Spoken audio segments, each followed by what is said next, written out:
Hello everyone and welcome back to another Movie Nights movie review. Today we're going to be talking about Ghostbusters Frozen Empire. This is the follow-up to Ghostbusters Afterlife, which was the follow-up to Ghostbusters 1 and 2, the famous 80s franchise. And this film has a lot of returning characters, including Mckenna Grace playing Phoebe, Paul Rudd, Carrie, Coon, Finn Wolfhard, and it even has, the classic Ghostbusters. All of them are in there, even Annie Potts. And Celeste O'Connor is back as well. Who's the kid that played podcast? What's his name? Logan Kim.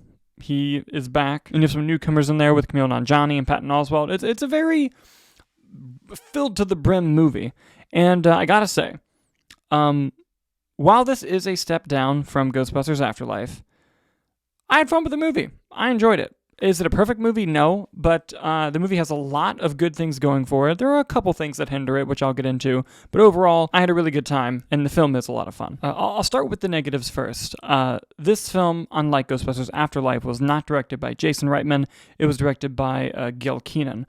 He's directed films such as the Poltergeist remake, which is generally considered not so good, but he also made Monster House, which is a big movie from my childhood, and I think it's a very good film. And he's directed a few other things as well, the City of Ember movie and a couple of TV things. And while the film is not directed poorly in any sense of the word, it's definitely missing that Jason Reitman magic when it comes to the directing. Jason Reitman is one of the screenwriters listed on the film, as well as Gil Kenan. However, at the end of the day, you're still seeing the film through the director's lens, and you can tell it's definitely not Jason Reitman's. But I don't want to discourage too much from Gil Kenan's direction. There are a couple sequences in this movie that I think are fantastically well done, and he really nails, especially with a lot of franchise pressure with the things happening in the scenes. I'm trying not to spoil anything. So Gil Kenan did a decent job, just not as good as Jason Reitman, I'm sorry. Another negative is, as I kind of mentioned earlier, the movie is overstuffed with a lot of things going on. You have the original Ghostbusters, you have the characters from Afterlife, you have new characters, you have a bunch of them trying to start storylines that just kind of keep, as soon as they get interesting, go to another storyline that's not as interesting. And I think there are a couple storylines that could be cut from the movie entirely, at least one, and I think that there are some that I would have loved to spend more time on this storyline, but we just couldn't because of how much was in the film. Another one I would say is, this is one of those movies where characters show up to search for information. Someone says, oh, I know someone who knows the answer. They go to that person. There's another part of the information that person doesn't have, and they go, oh, but I know someone. Then they go to that person, and it keeps happening and happening and happening. And, well, yes, the Ghostbusters lore is interesting, and some of the mumbo-jumbo stuff they're talking about is fun and exciting. Eventually, it gets tiresome, and you're like, okay, I understand we need to find this out and we don't have the right person, but Jesus Christ, can we just do something? Some previous films in the franchise have done that better than this one does, because there is more of a sense of intrigue and awe. But in this film, when it would cut to the other storylines, it was really interesting, which I'll get to in a second. But when it would keep going back to the main exposition, which there's a lot of, it was just like, okay, I understand. And last negative, at least for now, there's one sequence, and it's so short. It's like 1 minute that I wish they would have cut, because it's building up to something that, I'm not going to spoil, but it could have really fooled audience members what they were trying to do. And they let you know what's going on. They let the audience know right away.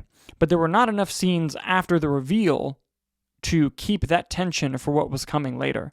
And I think if you just removed that scene, you could have really shocked the audience by having it be a surprise. And I know it's tough to figure out, when should something be a surprise and we don't tell the audience, or when should something be suspenseful where we do tell the audience but the characters don't know. And I think they just picked the wrong option there. But going into the positives, Mckenna Grace is unbelievable as Phoebe Spangler. She was great in Afterlife. She's great in everything she's been in. I don't think she's given a bad performance, to be honest with you, and she crushes it in this movie. She's easily the best part of the movie. And she has a very specific storyline in the film that I'm not going to spoil, but it's basically a love story. And the love story is so good. It's so interesting. It's so fascinating. She has great chemistry with the other person. And again, don't let it get spoiled for you, like what it is and how it goes on. But it was so interesting, and it was building up throughout the movie, and it had such a understandable but sad conclusion that it was like the heartstring of the movie was this storyline, and I thought it was very well done. And when the movie would go to other storylines that I didn't like, I was like, please go back to this storyline. Like, I want to know more about this. Like, I want to spend time with this type of movie. So yeah, each time she was on screen and that love story was playing out, I was very, very intrigued and happy with the movie. Another thing that the movie does well is the villain. I thought the villain, they did a good job establishing the threat that the villain is, and you've seen it in the trailers. It's, everything's going to be frozen, and they get more into it in the movie. But whenever he was on screen, you felt the danger. You felt that something bad was going to happen. Oh, and there's a sky beam. We haven't had a sky beam in such a long time. Remember when every blockbuster had a sky beam in the 2010s? That was the time. There's a lot of 80s and Ghostbusters specifically nostalgia in the movie. Some of it works, some of it doesn't, but something that works in spades is the camaraderie with the original Ghostbusters. They haven't lost it. Whenever they're on screen together, it is magic, particularly with Bill Murray. He just brings it as the Venkman character every time, and it's never not funny. It's always funny and entertaining. The visuals I also thought looked really good in the film, both from a VFX standpoint and from an art direction standpoint. And the action sequences from the movie were mostly good. There's a great sequence in the opening scene of the film, kind of shows the new Ghostbusters kind of going on a mission together, and I thought that scene was very well directed, edited, and exciting. The ending does get a bit cliche with, how many things they had to pay off, and that's when you can really feel the amount of storylines and how much they had to do with it.